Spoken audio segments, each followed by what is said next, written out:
Russia has no more safe zones. We established that last week when Ukraine struck the refinery in Omsk, 2,700 kilometers from the front line.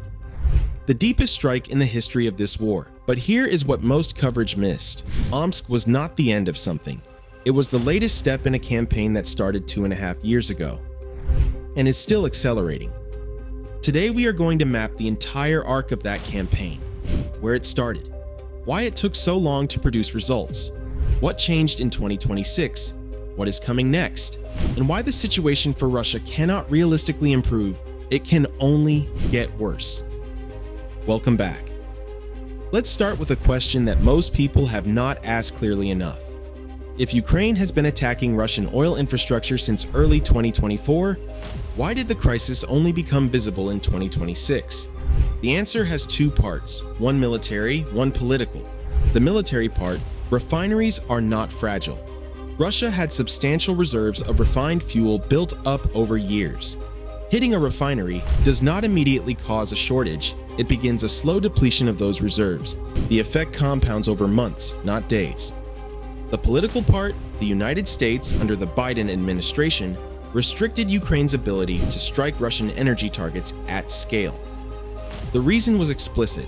With the US election approaching, the administration feared that successful strikes on Russian oil infrastructure would push global oil prices higher, which American voters would feel at the pump. Strategic concerns took second place to domestic politics. That changed after November 2024. Once Trump won the election, the calculus shifted in a specific and underappreciated way. Trump simultaneously increased pressure on Zelensky, demanding concessions toward Russia, while also tightening sanctions on Russian oil and providing Ukraine with intelligence support that made its refinery strikes significantly more precise.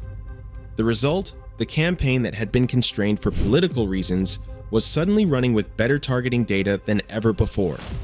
By 2026, at least 22 Russian refineries had been struck, some of them multiple times, at distances of up to 2,500 kilometers from the front. But the refinery campaign is only one layer of a three-layer strategy, and the second layer is equally important, even though it receives far less attention. Since approximately March 2026, Ukraine has been systematically attacking Russian logistics in the zone between 50 and 250 kilometers behind the front line. This was previously a gap. Ukrainian FPV drones and short-range attack systems can reach targets 20 to 30 kilometers behind the front. Long-range strategic systems like the Flamingo can strike deep inside Russia. But between those two, in the critical zone where Russian supply convoys, ammunition depots, and fuel trucks operate, Ukraine previously had no cost-effective weapon that could reach far enough, and was cheap enough to use against small mobile targets.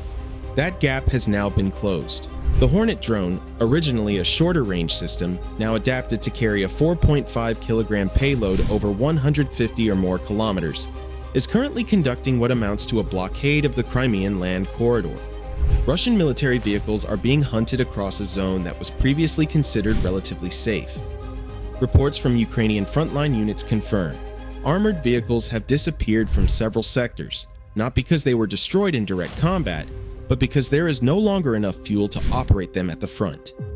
The third layer is what comes next, and it represents a significant escalation in Ukraine's long-range strike capability. The United States has approved the sale of more than 3,000 ERAM cruise missiles to Ukraine. These are systems specifically developed for Ukraine. 100 kilogram warhead, 400 kilometer range, designed to be produced in large numbers at low cost. They are on their way.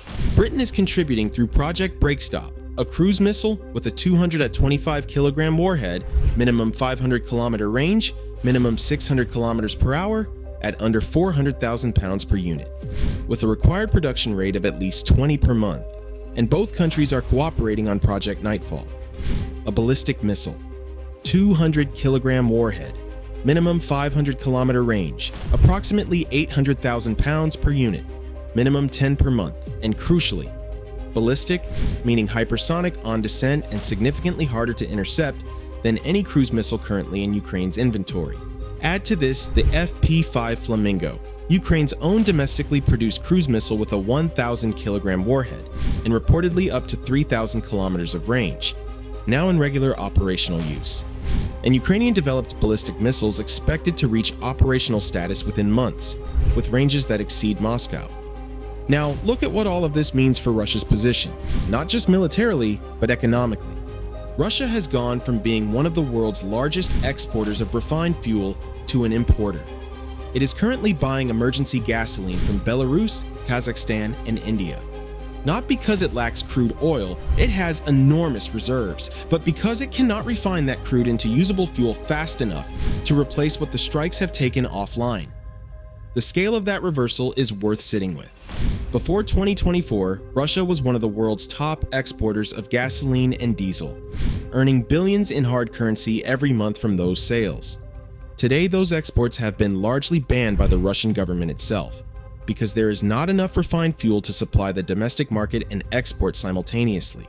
The revenue is gone, the fuel is gone, and the infrastructure that produced both is burning. And the damage is self-compounding in ways that do not require any further Ukrainian action. Refineries that are still operating are running without scheduled maintenance, because taking a plant offline when fuel is already critically short is not an option. This deferred maintenance creates structural damage that will manifest as failures in the months ahead, entirely independently of Ukrainian strikes. Russia has now authorized the production of lower quality gasoline, effectively Euro 2 standard, illegal in Russia since 2013. Euro 2 fuel causes accelerated engine damage in vehicles built after 2013. Russia is choosing to damage its own vehicle fleet in order to produce more fuel in the short term. Here is what ties this together with everything we have covered in this series. We tracked the disappearance of Russia's central bank chief and a bank run unprecedented in 30 years. We tracked Moscow's largest refinery struck twice. We tracked the Kerch Bridge hit from below the waterline. We tracked the death spiral on Crimea visible from space. We tracked 20,000 Russian soldiers cut off in the south. We tracked the 8-to-1 casualty ratio. We tracked 11 refineries struck in a single night. Every one of those stories is the same story, seen from a different angle. Russia cannot protect what matters. It cannot replace what it loses. It cannot stop the campaign that is dismantling its ability to fight. And the weapons arriving in the months ahead will extend Ukraine's reach and lethality beyond anything Russia's air defenses are currently capable of handling.